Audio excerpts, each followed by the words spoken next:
Hello friends, welcome to my stitching channel. आज हम बना रहे हैं बनारसी कुर्ती, जिसका मैंने मेज़रमेंट स्क्रीन पर लिखा है। जिसके लिए हमने लिया है 2.25 मीटर फैब्रिक। कपड़े को हमने 4 फोल्ड कर लिया है।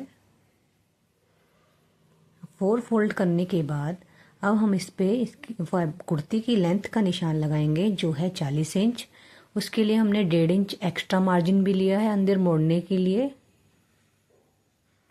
अब हम शोल्डर का निशान लगाएंगे, जो है 13 इंच। उसका आधा भाग होगा 6.5 इंच। 6.5 इंच पर निशान लगाया है। और आर्म होल को वो भी हम 6.5 इंच पर निशान लगाएंगे। बॉक्स बना लेंगे। उसके बाद चेस्ट की फिटिंग का निशान लगाएंगे, जो है 42 इंच। 42 इंच का चौथा भाग 10.5 इंच पर निशान लगाएंगे और आर्म होल की गोलाई दे देंगे। उसके बाद हम 2 इंच मार्जिन एक्स्ट्रा मार्जिन रखेंगे। इसके बाद हम वेस्ट की निशान 6.5 इंच पर लगाया है। वेस्ट की फिटिंग का निशान लगाएंगे, जो है 38 इंच। उसका चौथा भाग है 9.5 इंच। 9.5 इंच पर निशान लगाने के बाद हमने 2 इंच एक्स्ट्रा मार्जिन का निशान लगाया है।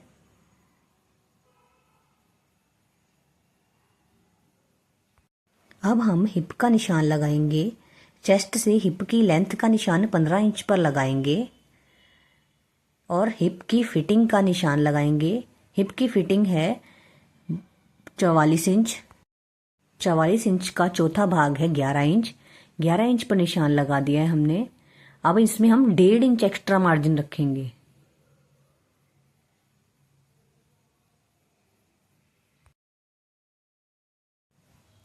अब हम घेर का निशान लगाएंगे। घेर है हमारा 22 इंच। उसका आधा हमने 11 इंच का निशान लगाया है। 11 इंच का निशान लगाने के बाद उसके हमारे एक्स्ट्रा मार्जिन 1 इंच रखा है।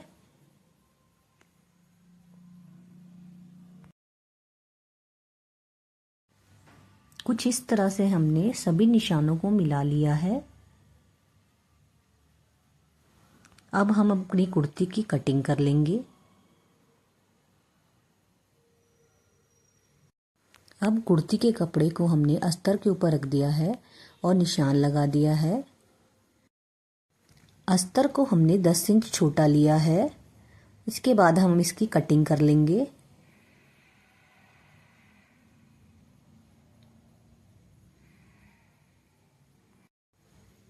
कुर्ती के फ्रंट पार्ट को हम आर्म होल पर आधे इंच की गहराई देंगे, ताकि फिटिंग अच्छी से आए। इसके बाद हम इसकी कटिंग कर देंगे। हमने अपनी कुर्ती की स्लीव ली है। स्लीव की लेंथ है 11 इंच। 1 इंच हम एक्स्ट्रा मार्जिन मोड़ने के लिए रखेंगे। कुछ इस तरह से हमने अपनी स्लीव का निशान लगाया है।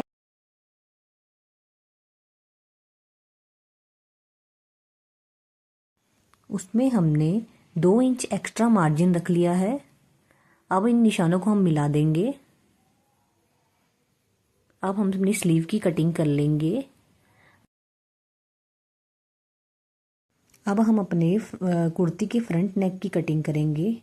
कैनवास लेंगे, उसके ऊपर हम चौड़ाई लेंगे 3 इंच, लंबाई लेंगे 8 इंच और उसके ऊपर हम वी शेप का निशान लगा देंगे।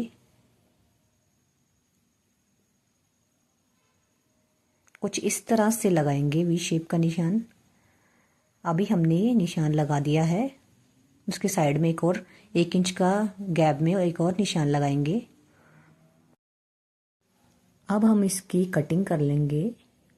कटिंग करके कुछ इस तरह से वी शेप बना है।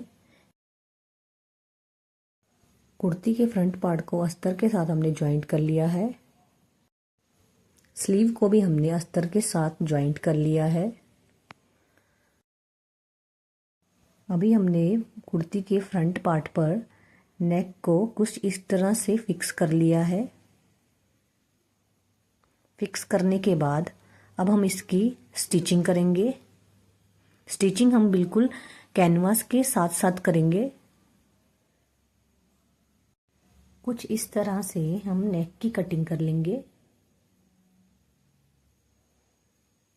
बिल्कुल थोड़ा थोड़ा मार्जिन हम नेक के साइड में छोड़ेंगे। उसके बाद हम छोटे छोटे कट लगा लेंगे। नेक की पट्टी को सीधा करके हम अंदर की तरफ सिलाई लगाएंगे ताकि अंदर को फोल्ड करने में फिनिशिंग आए। नेक की पट्टी को अंदर की तरफ मोड़कर अब हम कच्ची सिलाई लगा लेंगे। कुछ इस तरह से हम सिलाई लगाएंगे। नेक में इस तरह फिनिशिंग आएगी। अभी हमारा वी नेक रेडी हो गया है। अब हम बैक पार्ट के नेक का निशान लगाएंगे, जिसकी चौड़ाई हमने 3.25 इंच रखी है और लंबाई हमने 4 इंच रखी है। अभी एक हम बॉक्स बना लेंगे।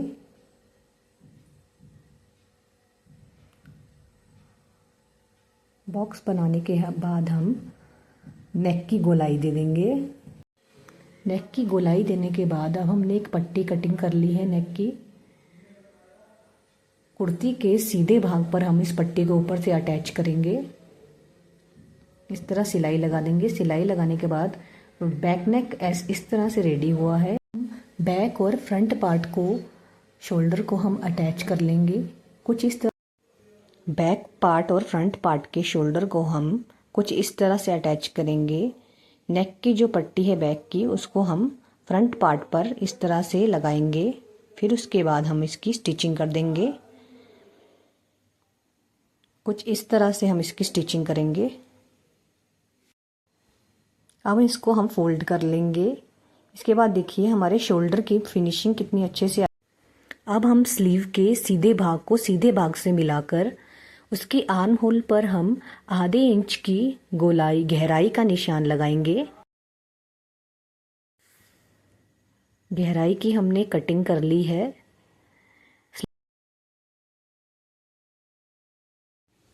अब हम स्लीव को कुर्ती के साथ अटैच करेंगे। इसके बाद हम अपनी कुर्ती पर फिटिंग का निशान लगा लेंगे। 2-2 इंच का मार्जिन हमने छोड़ा था, उसको छोड़कर हम निशान लगाएंगे। इसके बाद हमने अपनी कुर्ती की फिटिंग की स्टिचिंग कर दी है।